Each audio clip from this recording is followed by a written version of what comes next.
Ronald Castaneda. As spring weather dawns on the campus of Seton Hall University, students are still dealing with the effects of a global pandemic that came into their lives just a year ago. I'm Ronald Castaneda for PTV and WSU News, and I'm talking to students and getting how they feel 1 year after the university's shutdown. Looking forward at the Seton Hall women's basketball schedule, they play Xavier on Wednesday and Villanova on Saturday. Ronnie, what do you think about that schedule coming up?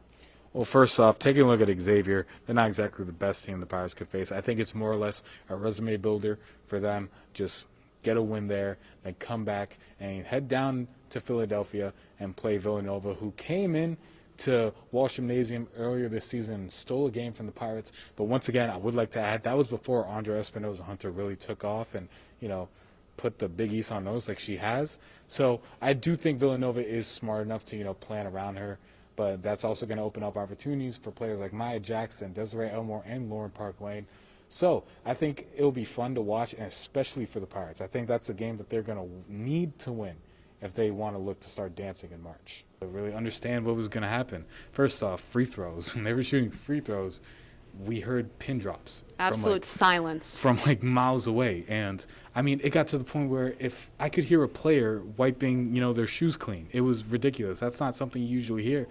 It's kind of weird. It's kind of odd. It felt like I was in the Twilight Zone. But for the most part, this is something these players are going to have to deal with. And it obviously, takes a toll on all of them. And they're going to look to pick it up. Yeah, I just think the universe has to be against the Seton Hall Pirates. There were moments throughout that game where it was getting comical. First off, Bryce Aiken guaranteeing making 2 free throws. That was like a Joe Namath kind of thing. It must have cursed him for the rest of the game. That was awful. Then I remember there was a loose ball where it went through the hands of 3 Pirates, and then Whaley for UConn picked it up and slammed it home right in their face. Not to mention, you talked about Sanogo. Sanogo averages 6 points on the season. He had 16 last night. I think there's no other way I can look at it. Yeah, this team has struggled for the past few games, but really, that was abysmal. I haven't seen anything like that. Like I said, it was getting comical at some point. So, the Pirates might have shot themselves in the foot. We're going to talk about it much later, but that was really ugly last night.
Stick with my dark horse here, and I'm going to say the Heat are going to make it to the finals, and I'm going to have to pick the Lakers over the Clippers. I just think there's too much going on with the Lakers. With that being said, between the Lakers and the Heat, I'm going to give it to the Lakers in 6, with LeBron taking home Finals MVP. There's also a certain baggage that comes with Kyrie. We know the problems he's had in Cleveland and in Boston. With that being said, there's a certain amount of pressure on Kyrie, because if I'm Kyrie, I don't want to leave a third franchise with a bad taste in their mouth. You already did that in Cleveland, talking smack about LeBron. He's not this, he's not that. You want to go win on your own. You know, okay. But then you go to Boston, season ticket holder, Conference USA. I'd like to come back on a max next year. And that doesn't work out, and you leave Boston with a similar bad taste like you did in Cleveland. There's a pressure on him to not do that to a third franchise. You are the youngest inductee to the New Jersey Hall of Fame. How does that make you feel? It's incredible. I mean, I'm speechless about it. There's so many things that I've been able to do at such a young age, and the fact that being a New Jersey Hall of Fame inductee is one of them. I could have never imagined this happening, and I have my brother here with me tonight, the rest of my family, and it was, it's the community of people as to why I got here today. So. Now, you're born and raised in New Jersey, and you've been able to travel the world doing what you love.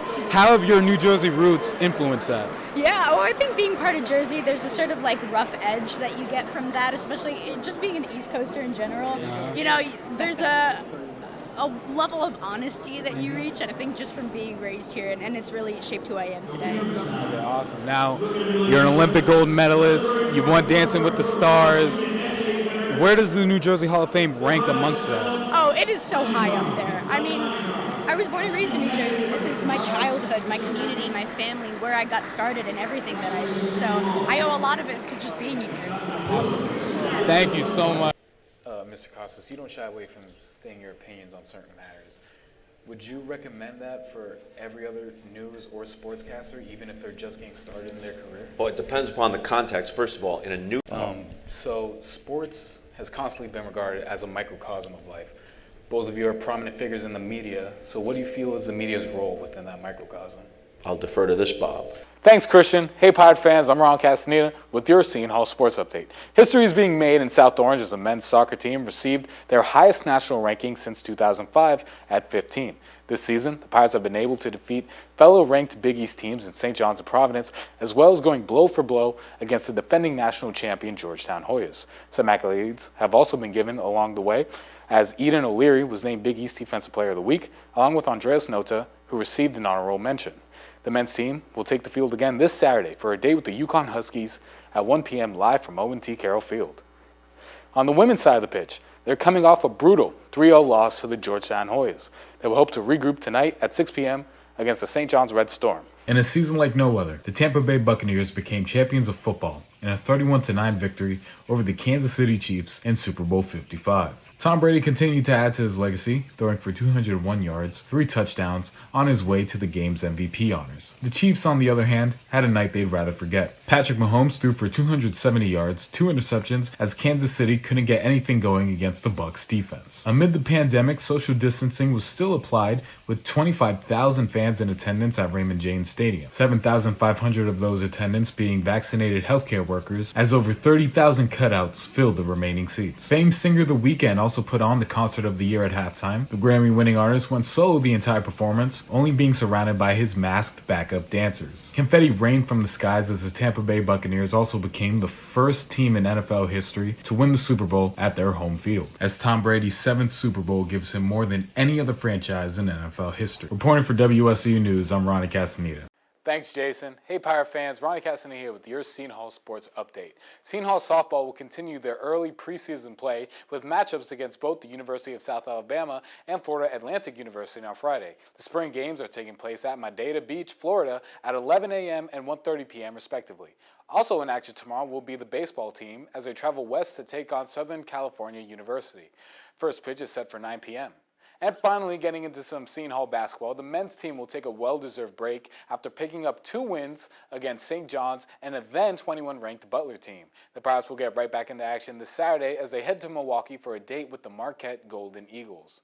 And the women's team will be finishing off Big East regular season play this weekend with a homestand against Xavier on the 28th and Butler on March 1st. The team will then have a 5-day rest before heading to Chicago to compete in the Big East tournament. That's going to do it for your Seton Hall Sports. Once again, I'm Ryan Castaneda. Now back to Megan and Jason reporting the news from the tri-state area.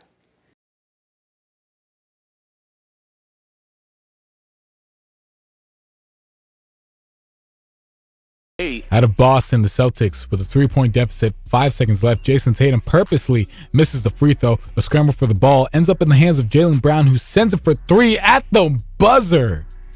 A miracle shot off the hands of Jaylen Brown, good enough to get the truth. Paul Pierce out of his seat, rallying up the fans at TD Garden as the C's force overtime.